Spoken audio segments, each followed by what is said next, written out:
बिस्मिल्लाहिर्रहमानिर्रहीम अस्सलाम वालेकुम डियर स्टूडेंट। आज का जो हमारा टॉपिक है उसमें हमने डिस्कस करना है इंजरीज टू जॉइंट, कि अगर जॉइंट को कोई इंजरी हो जाए, कोई चोट लग जाए।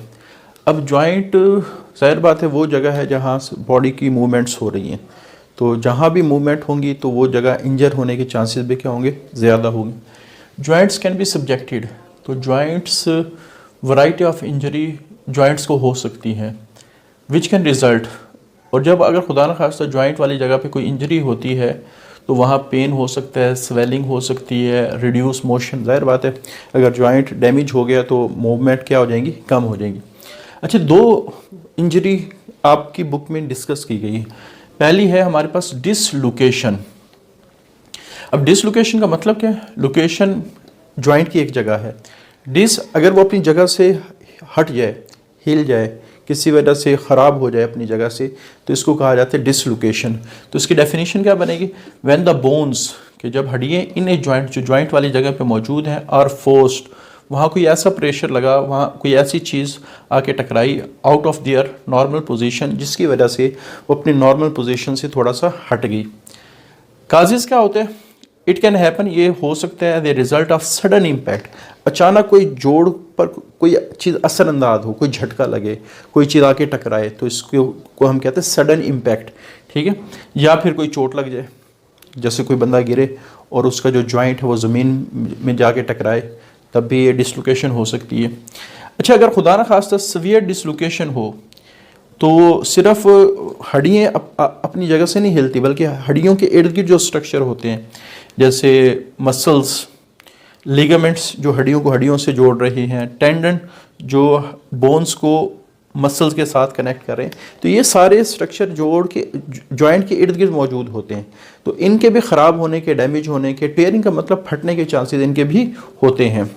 अच्छा, इसी तरह हमने पिछले लेक्चर में एक कंडीशन पढ़ी थी, रिमाटॉइड आर्थराइटिस, ठीक है, जिसकी वजह से जो ख़ास तौर पे साइनोवियल जॉइंट है उसकी साइनोवियल मेम्ब्रेन वगैरह डैमेज हो जाती हैं, फ्लूइड प्रोडक्शन कम हो जाता है। तो ज़ाहिर बात है अगर ये स्ट्रक्चर जॉइंट वाली जगह पे डैमेज हो जाए या वो फ्लूइड कम हो जाए तो उसके डैमेज होने के चांस जॉइंट के ज़्यादा बढ़ जाएंगे। तो अगर खुदा न खास्ता किसी को डिसलोकेशन हुई है तो वो जगह स्वेल कर जाएगा, सूज जाएगी, इंटेंस पेन, वहाँ शदीद दर्द होगा, and immobility of affected joint, और जो जगह जो मुतासरा जॉइंट है वो मूव नहीं करेंगे। इमोबिलिटी का मतलब है कि उनमें मूवमेंट ख़त्म हो जाएगी या कम हो जाएगी। ट्रीटमेंट क्या है? आमतौर पे अगर जॉइंट अपनी जगह से हिल जाते हैं तो फिजियो जो थेरेपिस्ट है वो अपने हाथ से एक्सरे वगैरह करके इस जॉइंट को अपनी जगह लाने की कोशिश करता है। अच्छा, लेकिन खुद अगर जॉइंट बहुत ज़्यादा अपनी जगह से डिसलोकेट हुए हैं तो फिर सर्जरी परफॉर्म की जाती है उनको अपनी जगह लाने में। और सर्जरी का एक फ़ायदा ये होता है कि जो लिगामेंट्स वगैरह ख़राब हुए हैं उनको ऑपरेशन के ज़रिए से रिपेयर किया जाता है, उनको टाइट किया, अपनी जगह बांधा जाता है, ठीक है। तो इस तरह हमारे पास ये जो डिसलोकेशन का ट्रीटमेंट होगा। अच्छा, फिजियोथेरेपिस्ट कौन होते हैं? तो हमारे पास हड्डियों के ना मुख्तलिफ़ किस्म के डॉक्टर होते हैं। एक को कहा जाता है आर्थोपेडिक्स और दूसरे होते हैं फिजियोथेरेपिस्ट। आर्थोपेडिक ये डॉक्टर होते हैं, ये आप कह सकते हैं ये हमारे जो जॉइंट्स हैं, हमारी जो हड्डियाँ हैं या हमारे जो मसल्स हैं, उनको एक्सरसाइज के ज़रिए से, मुख्तलिफ़ किस्म की एक्सरसाइजेस के ज़रिए से उनके फॉल्ट को, उनकी ख़राबियों को दूर करने की कोशिश करते हैं। जैसे मैं मिसाल देता हूँ, खुदा न खास्ता एक बंदा गिरता है, उसकी हड्डी टूट जाती है, ठीक है, और एक्सरे में पता चलता है कि उसका ऑपरेशन रिकमेंड होता है, तो आर्थोपेडिक उसको ऑपरेट करेगा, उस हड्डी को जोड़ेगा।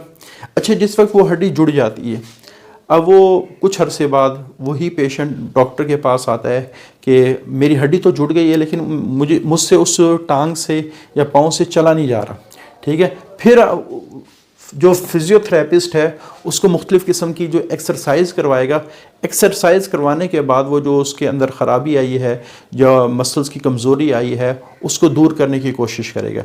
यानी सर्जरी के ज़रिए से और मेडिसिन के ज़रिए से जो इलाज करने वाले होते हैं वो ऑर्थोपेडिक्स कहलाते हैं, और जो एक्सरसाइज के ज़रिए से या बाद दफ़ा कोई चीज़ कोल्ड कंप्रेस कहते हैं, कोई ठंडी चीज़ के ज़रिए से, मुख्तलिफ़ किस्म के इनके पास भी तरीक़ेकार होते हैं जिसके ज़रिए से वो किसी भी फॉल्टी मसल्स को, फॉल्टी बोन्स को ठीक करने की कोशिश करते हैं, ठीक है।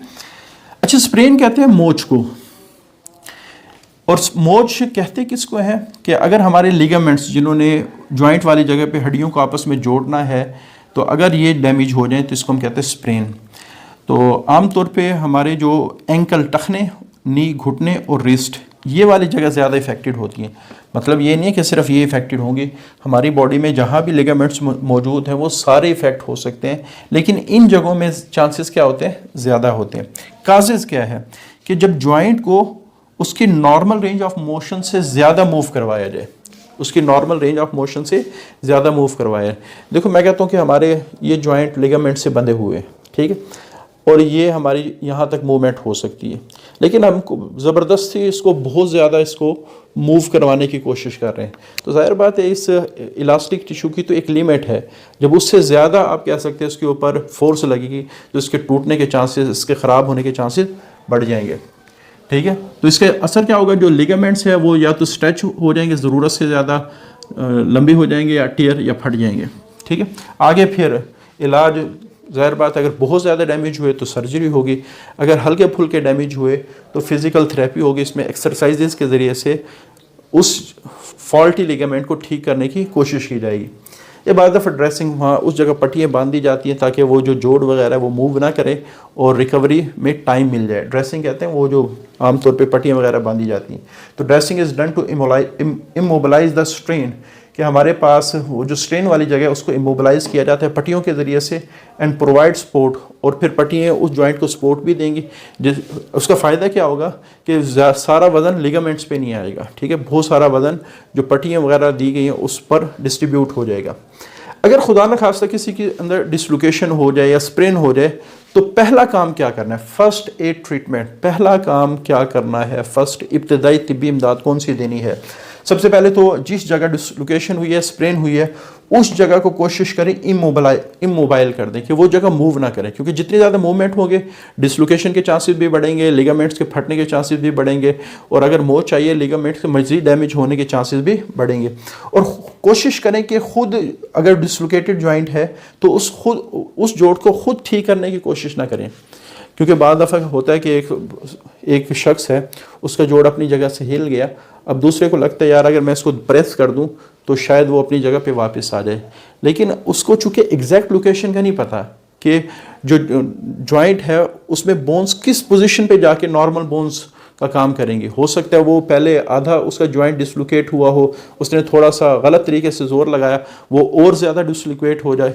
तो अपने तजर्बे करने की कोशिश कम से कम करें। अच्छा, यूज़ स्लिंग का इस्तेमाल करें। आपने देखा होगा काफ़ी सारे जिनकी हड्डियाँ टूटी होती हैं तो उन्होंने एक कवरिंग लटकाई होती है, उसका बेल्ट गले में भी होता है। अगर बाजू की बात करें तो उसको स्लिंग कहा जाता है। स्प्लिंट कहते हैं छोटे छोटे, आप कह सकते हैं क्लिप्स को, आमतौर पे वो किसी कपड़े के भी बने हो सकते हैं, किसी मेटल्स के भी बने होते हैं, छोटे छोटे जो क्लिप्स हैं उनको स्प्लिंट कहा जाता है। तो कोशिश करें कि जो बाजू और टांगे जिसमें चोट लगी है तो उसको स्लिंग के ज़रिए से, स्प्लिंट के ज़रिए से इमोबलाइज करने की कोशिश करें, ठीक है। फिर उस जगह बर्फ़ की हम कहते हैं टकोर करनी चाहिए। बर्फ़ की टकोर करने का एक फ़ायदा क्या होता है, उससे पेन की जो सेंसेशन है वो कम हो जाती है और उससे स्वेलिंग कम हो जाती है। स्वेलिंग कैसे कम हो जाती है, क्योंकि स्वेलिंग का मतलब क्या है, उस जगह एक्स्ट्रा फ्लूइड जमा हो रहा है, उस जगह ब्लड वेसल फटी हुई है और एक्स्ट्रा फ्लूइड जमा हो रहा है। कि जिस वक्त बंदा उस जगह किसी ठंडे चीज़ से टकोर करेगा, जिसको हम उर्फ़ में टकोर कहते हैं, तो वहाँ जो ब्लड वेसल है वो कंस्ट्रिक्ट कर जाएंगे, और जब ब्लड वेसल कम होगा तो कंस्ट्रिक्ट करेंगे तो ब्लड फ्लो क्या आएगा, कम आएगा, जिसकी वजह से जो स्वेलिंग का ज़्यादा होना है, इंक्रीज़ होना है, वो स्टॉप हो जाएगा, ठीक है। तो अब apply ice and cold compress, तो ठंडी चीज़ों को अप्लाई करें to affected area to reduce swelling and pen.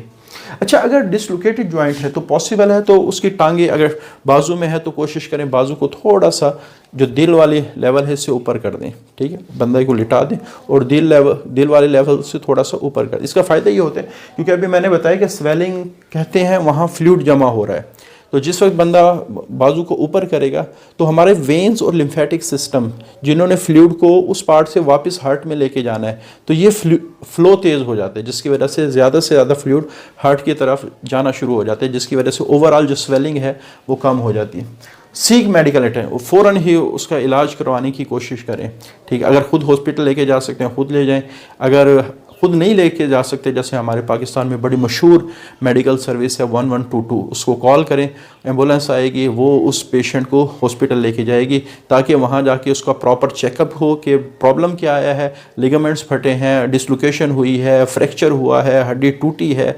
तो वो तो एवेल्यूएशन के बाद, मज़ीद चेकअप के बाद पता चलेगा कि प्रॉब्लम क्या है और फिर जो प्रॉब्लम है उसके लिहाज से ट्रीटमेंट किया जाए। तो सो कॉल फॉर मेडिकल इमरजेंसी, तो मेडिकल इमरजेंसी सर्विस के लिए 1122 को कॉल कर सकते हैं या उस पर्सन को हॉस्पिटल लेके जा सकते हैं आप खुद। तो फॉर फर्दर इवेल्यूएशन वहाँ जाके इसका मज़ीद चेकअप होगा एंड ट्रीटमेंट, फिर वहाँ उसका प्रॉपर इलाज होगा। तो ये हमारे इंजरी टू जॉइंट वाला टॉपिक है, बड़ा इंपॉर्टेंट आर्टिकल है, ख़ास तौर पे लॉन्ग क्वेश्चन के हवाले से। आज के लिए इतना ही, अल्लाह हाफिज़।